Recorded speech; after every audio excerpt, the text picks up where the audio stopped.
Congressman Byron Donalds of Florida joins me now for more on that. Congressman, thank you for coming on. We appreciate your time. You know, former President Trump's attorneys are arguing the president has to have immunity for the office to function properly. But these lower courts rejected that. The D.C. Circuit ruled that that would collapse the system of separated powers by placing the president beyond reach of the other branches. Why should the Supreme Court overturn that ruling? You're an attorney. You're backing Trump here. Walk me through why you think the presidential immunity part is more important than the separation of powers. Well, first of all, let me just say I'm not an attorney. I'm a business person, also a member of Congress, somebody who has common sense. The first thing we understand is that the D.C. Circuit is the most political circuit in all of the district circuit courts of the federal court system. So the D.C. Circuit is, especially considering their conduct over the last couple of years, is not even-handed. Number two, I think the key phrase is that when you're dealing with the bounds of the powers of the presidency, that's very important. During 2020, President Trump, through his team, was making sure that the laws were actually being faithfully executed around how ballots were being counted. That is an official act. So a president does have a responsibility to do that. Number three, if you look at the cases that are now being brought, this is clearly coordinated by Democrats at the upper ends of the Democrat Party, who are now trying to criminalize the ability to actually go through the legal process of making sure that the ballots are counted appropriately, that actual protocols in election processes in states are followed accurately. And if that is now illegal, then we have a much bigger problem.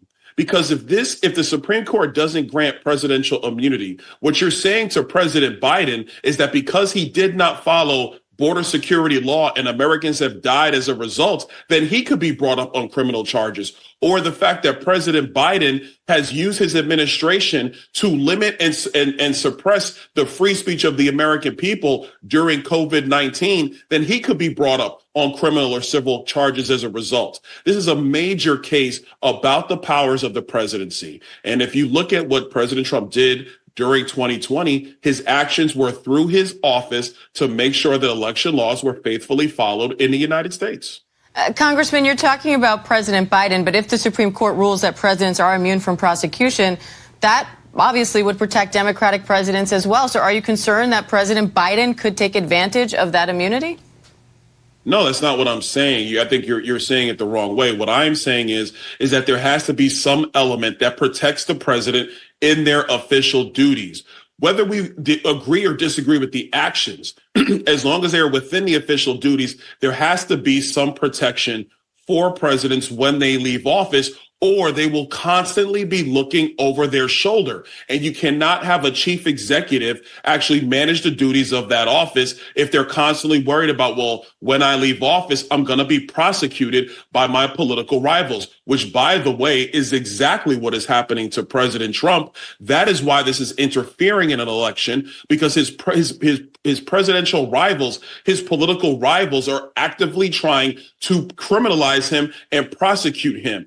You cannot maintain the United States of America if you continue to go down this road. Presidents do have to have some semblance of protection when they leave office. Congressman, former President Trump has now been identified as an unindicted co-conspirator in election interference cases in Arizona and Michigan as well. What's your reaction to that? I think these cases are a farce and a joke. Once again, more election interference. Let's also be very clear. Why did the attorney general in Arizona wait to do this 6 months before an election? Because she wants to interfere with the election in Arizona. Why do this in Michigan? Because they want to interfere in the election in Michigan. And I'll say it again. There is nothing illegal about a campaign deciding to challenge an election. It happens all the time. There's nothing illegal about that. What you have here is you have Democrat attorney generals who want to criminalize that behavior for political purposes. To a broader perspective, we get these arguments all the time about trying to protect the institutions of our country. If you criminalize behavior that does allow candidates to challenge elections, then you are actually leading to the destruction of our institutions. You're not protecting our institutions. Congressman, there are methods in place to do that, and what they're alleging is that Trump went beyond those legal methods. And we, of course, will watch this play out in court, and so your arguments will be heard there as well. Republican Congressman Byron Donalds, we appreciate your time today. Thank you.